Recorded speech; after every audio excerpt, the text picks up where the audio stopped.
Right now, two historic wildfires are raging across South Georgia, destroying dozens of homes in their path.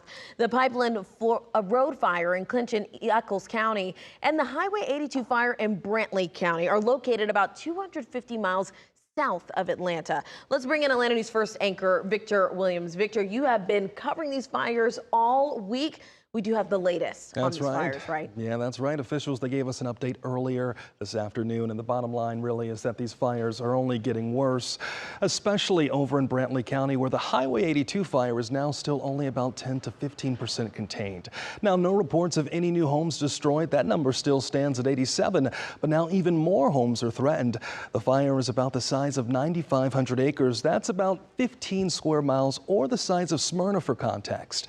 Wind and drought conditions are making the task of knocking out the flames extremely difficult to complete for firefighters. The shifting wind now forcing even more people in the community to evacuate.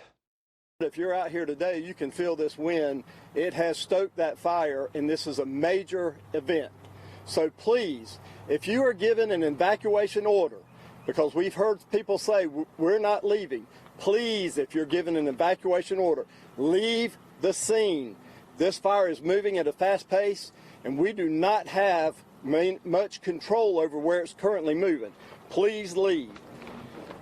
Now, because of conditions, officials are not sure when crews can begin the recovery process, but it could be, quote, 2 days or even 2 months. Schools nearby are closed Monday and Tuesday. Sydney.